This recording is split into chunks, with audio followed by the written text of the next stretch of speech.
The US had a big problem in the middle of the 1800s. The country had just gotten a lot of new land. This land came after the war with Mexico. It stretched west and southwest. It was a vast area. Most of it was desert or rough mountains. This was a challenging place. Moving things and people across this land was very hard. The existing ways of travel just were not working well enough.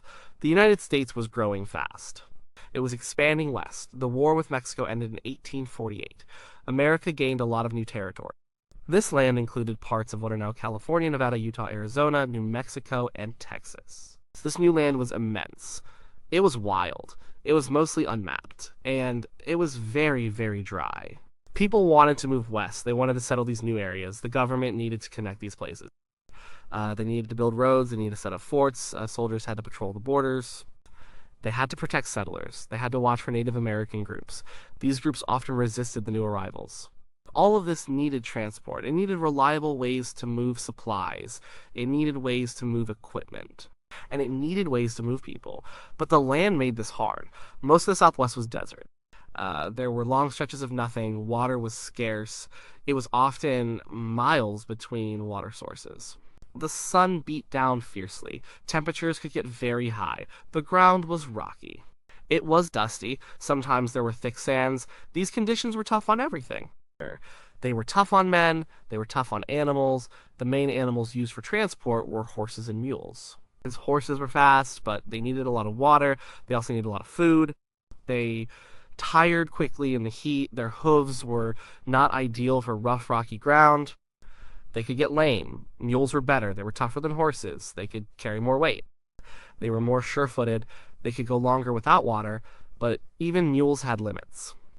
They still needed water often. They still needed food, and they moved slowly. Supply trains using wagons pulled by mules or oxen were very slow. They were also very vulnerable. They were often attacked by bandits or Native American tribes. Getting supplies from a place like San Antonio, Texas, to a remote fort in Arizona could take weeks. Sometimes it took months. Many animals would die on the way. Supplies would be lost. This made the whole process expensive. It made it inefficient. The U.S. Army faced these problems every day. They needed a better solution. They needed an animal that could handle the desert. An animal that could go long distances without water. An animal that could carry heavy loads. An animal that could eat the tough plants found in the desert. And they needed it to be reliable. They needed it to be fast enough. This was a real challenge. No one had a good answer. The vastness of the American Southwest was like a foreign land. It was unlike anything the U.S. Army had dealt with before. Explorers and surveyors were mapping the land. They were looking for routes for roads. They were looking for routes for railroads, but even their small teams struggled. They had to carry all their water. They had to carry all their feed for their animals. It was a constant battle against the environment. The desert was winning this battle a lot of the time. The idea of a transcontinental railroad was just starting to take shape, but building it would be a huge task. It would take decades. In the meantime, the Army needed a way to operate. They needed a way to move. They needed a way to supply their outposts. They needed to patrol. The regular ways of doing things were not enough. The problem was clear. There was a need for a new kind of animal, a different kind of solution. Something that could master the harsh conditions of the American desert. Something that was tougher. Something that was more efficient. Something that was truly built for this kind of work. The search for that solution would lead to a very unexpected idea. An idea that came from a far-off land. People in America knew about camels. They saw pictures of them. They read about them in books. They knew camels lived in deserts. People knew camels could carry heavy loads. They could go a long time without water. This was common knowledge, so it was not a huge leap to think about using them in the American desert. The idea had popped up before. Even Thomas Jefferson had heard of it. He thought about it in the early 1800s, but nothing came of it then. The idea really took hold with one man. His name was Jefferson Davis. He was a senator from Mississippi. Later, he became the Secretary of War. This was in the 1850s. Davis was a smart man. He was interested in new ideas. He also knew a lot about the Army. He understood the problems they faced, especially in the new Western territories. He saw the reports. He read about the struggles. He knew the Army needed something different. And Davis had studied military history. He knew that other armies had used camels, armies in the Middle East. The armies in North Africa. These were places with deserts, similar to the American Southwest. The armies there found camels to be very useful. They were very tough. They were perfect for the desert. Davis thought, why can't we do that here? He thought it made a lot of sense. He talked to other people. He found some who agreed with him. One important person was George H. Crosman. He was an army officer. Crosman had written about camels for years. He had pushed the idea. He said camels were strong, and he said they were hardy. He said they could live on scarce food, they could drink little water. They could carry hundreds of pounds. They could move faster than mules over rough ground. He thought they were the perfect answer. Davis listened. He thought it was a bold idea, but it was a practical one. He saw the benefits. Camels could travel faster. They could go further. They could carry more. They would save the army money. They would save lives. They would make the army stronger in the new territories. He became a strong supporter. He started to push the idea in Washington. It was not an easy sell. Many people in Congress laughed at the idea. They called it crazy. They said it was a waste of money. They said camels were exotic animals. They did not belong in America. They said American soldiers would not know how to handle them. They said it was just a silly idea. There was a lot of resistance. Many people thought it was a joke. But Davis was determined. He used his position as Secretary of War. He presented his arguments carefully. He talked about the cost of not having good transport. He talked about the limits of horses and mules. He emphasized the real needs of the army. He explained how camels would solve these specific problems. He said it was not about being exotic, it was about being practical. Finally, in 1855, he got his way. Congress approved a small amount of money, $30,000. This was not a huge sum, but it was enough. Enough to buy some camels, enough to send an expedition, enough to test the idea. It was a victory for Davis. He believed this could change things for the army. He believed it would make the Western expansion much easier. He put a man named Major Henry C. Wayne in charge of the project. Wayne was a good choice. He was smart, he was practical, he was open to new ideas. His job was to go get the camels. He had to pick the right kind of camels. He had to bring them back to America. He had to make sure they were ready for work. This was a big responsibility. It was a strange task for an American Army officer to go to the other side of the world, to buy camels for the U.S. Army. But the need was real. The idea had finally gotten approval. The next step was to make it happen, to bring the ships and the animals together. To bring the desert solution to the American desert, Major Henry C. Wayne had a big job. He had to go to the Middle East. He had to buy camels. He had to bring them back to America. It was a long trip. It was a new kind of mission for the U.S. Army. He prepared carefully. He learned all he could about camels. He studied their habits. He learned about their care. He learned about how people use them. Wayne sailed from New York in 1855. He went across the Atlantic Ocean. He went through the Mediterranean Sea. His ship was named the USS Supply. This ship was a Navy store ship. It was a good vessel for this kind of trip. It could carry a lot of cargo. And soon, it would carry a lot of camels. Wayne had help. He brought along a few experts. One was a man named George H. Crosman. Crosman was the Army officer who had pushed for camels for years.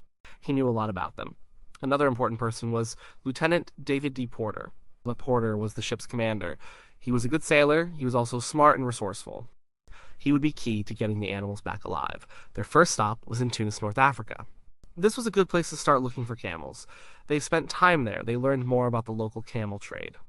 They learned about different types of camels. There are two main kinds. Dromedaries have one hump. Bactrians have two humps. Dromedaries are usually faster. They are better for riding. Bactrians are stronger. They are better for carrying heavy loads. They can also handle colder weather. Wayne wanted a mix. He wanted camels for carrying. He wanted camels for riding. They bought some camels in Tunis. Then they moved on. They went to other places. They visited Egypt. They went to Turkey. They looked for the best camels they could find. They were looking for strong animals. They were looking for healthy animals. They needed camels that could work hard. They also needed men who knew how to handle camels. These men were called cameliers. They were part of the deal. They would come to America with the camels. They would teach the American soldiers. Buying the camels was not always easy. It involved haggling. It involved dealing with different cultures. But Wayne and Porter were determined. So they picked good animals. They got a total of 33 camels. Some were dromedaries. Some were Bactrians. They were all brought to the USS Supply. Getting the camels onto the ship was a challenge. Camels are big animals. They can be stubborn. They do not like water. They do not like being on a ship. The crew had to build special stalls. They had to make sure the camels were safe. They had to make sure they had enough food. They had to make sure they had enough water for the journey. It was a difficult task. But they managed it. The voyage back to America was long. It was tough. The camels did not like the rocking of the ship. Some got seasick. Some got sick from other things. The cameleers took good care of them. They watched over them constantly. They fed them. They calmed them. They tried to make them comfortable. Lieutenant Porter worked hard to keep the ship clean. He wanted to keep the animals healthy. He knew how important this mission was. Despite the challenges, most of the camels survived.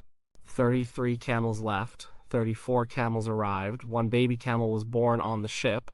Its name was Ned. This was a good sign. It meant the camels were adapting. It meant they were hardy. They reached the shores of Texas in 1856. The ship docked at Indianola, Texas. People were curious. They had never seen so many camels before. It was a strange sight. The arrival was a big event. The camels were unloaded. They walked off the ship. They were a bit wobbly, but they were here. They had made it. The first shipment of U.S. Army camels was in America. They were ready for their new job. They were ready for the American desert. Major Wayne and Lieutenant Porter had done their part. They had brought the solution. Now it was time to see if it would work, if these foreign animals could truly master the American Southwest. The experiment was about to begin. The camels arrived at Indianola, Texas in May of 1856. They were a strange sight. People gathered to watch them. They had never seen such animals before. 34 camels, including the newborn Ned, were led off the USS Supply. Major Wayne was proud. He had brought them safely. The camels were taken to a temporary camp. It was near Indianola. They needed to rest. They needed to get used to their new home. The cameleers from the Middle East stayed with them. They were essential. They knew how to handle the camels. They knew how to care for them. They taught the American soldiers. This learning was very important. The main base for the Camel Corps was Camp Verde. This camp was inland. It was about 60 miles northwest of San Antonio. It was a good spot for testing. The land around Camp Verde was dry. It was rocky. It was similar to many parts of the Southwest. It was a good place to see how the camels would do. The first test began. Soldiers started to train with the camels. This was not easy. Horses and mules were scared of the camels. Camels look different. They smell different. Their gait is unusual. When horses and mules saw them, they often spooked. They would bolt, they would kick. This made things difficult at first. The army had to keep the different animals apart. But the camels themselves did well. They adapted quickly. They ate the tough desert plants. They did not need much water. They could carry huge loads, much more than a mule. A camel could carry 600 pounds, sometimes even more. A mule could carry about 200 pounds. This was a big difference. One camel could do the work of 3 mules. The camels were also faster. They could walk for longer. They could cover more ground in a day. Their broad, padded feet were perfect for sand. They did not sink in. Their tough feet could handle rocks. They rarely got lame. This was a huge advantage over horses and mules. One famous camel was named He Jolly. That was not his real name. His real name was Haji Ali. He was one of the cameleers. He was very skilled. He became a key figure in the project. He taught the American soldiers how to pack the camels. He taught them how to ride them. He taught them how to care for them. His name became well known. The army tested the camels on long expeditions. One major test was led by Edward Fitzgerald Beale. He was a naval officer. He was also a surveyor. His job was to map a road. This road would go from Fort Defiance, New Mexico, to California. This was a huge undertaking. It was a very long journey. It was through some of the toughest desert land. Beale took 25 camels with him. He also had some horses and mules. This trip started in the summer of 1857. It went through Arizona. It went through the Mojave Desert. It was a harsh trip. The heat was intense. Water was scarce. But the camels proved themselves. They performed exceptionally well. The camels could go for days without water. They carried heavy loads of supplies. They moved steadily across the desert. The horses and mules struggled. They tired out. Some even died, but the camels kept going. They showed that they were perfect for this kind of work. Beale was very impressed. He wrote glowing reports. He said the camels were wonderful animals. He said they were essential for the Southwest. The experiment in Texas showed great promise. The camels were doing exactly what Jefferson Davis hoped. They were strong. They were efficient. They were good at desert travel. The soldiers learned to handle them. They saw the benefits. The initial problems like scaring horses were being worked out. It seemed like the U.S. Army had found its desert solution.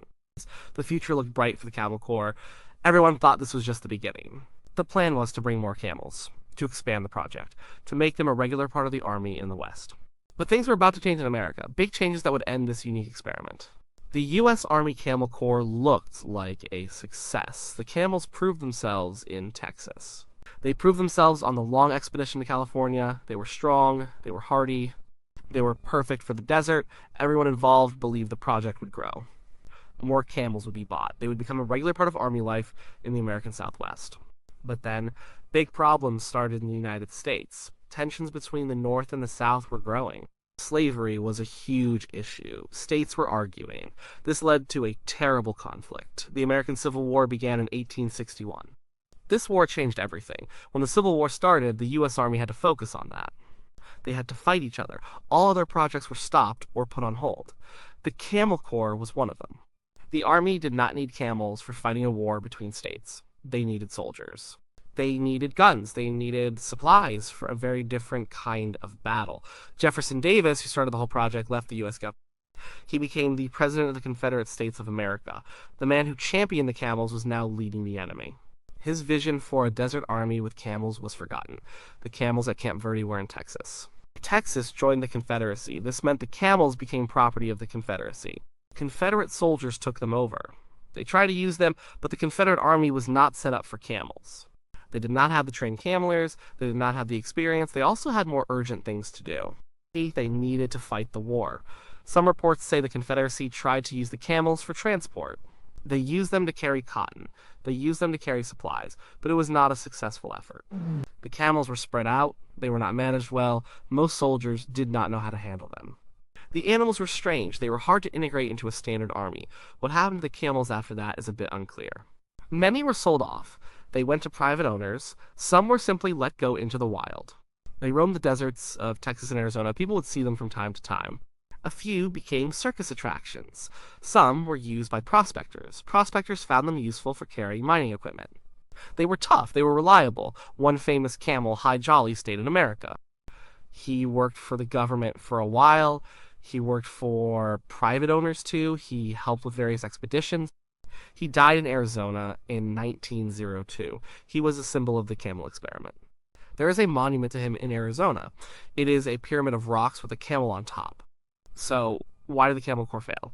It was not because the camels were bad. It was not because the idea was bad. The camels worked very well. They were proven to be effective for desert travel. The main reason was the Civil War. The war shifted the nation's priorities. All resources and attention went to fighting that massive conflict. There was no time or money left for a niche project like the Camel Corps. Another reason was that the system was never fully integrated. The U.S. Army was not ready to fully adopt camels. There was still resistance. Many soldiers preferred horses and mules. They were familiar with them. The idea of learning a whole new animal was a big ask. And the camels did scare horses. This was a real logistical problem, but the U.S. Camel Corps left a mark. It was a fascinating chapter in American history. It showed how innovative the government could be. It showed how desperate the need was for better transport in the West. The experiment proved that camels were indeed suitable for the American desert. Even though the project ended, the lessons learned were valuable. The explorers and surveyors who used camels got their work done. They mapped vast areas, they found routes. This information was useful later, it helped with settlement, it helped with building the railroads. The idea of using camels in America eventually faded. The railroads came, they made land travel much easier, cars and trucks followed. The need for an animal like the camel slowly disappeared, but for a brief time in the middle of the 1800s, the American desert was home to a corps of camels. They were brought from far away, they were meant to solve a big problem, and they did. Until a bigger problem, the Civil War, stopped them. It remains a unique and true story of innovation. A tale of how the U.S. once had a camel corps in Texas.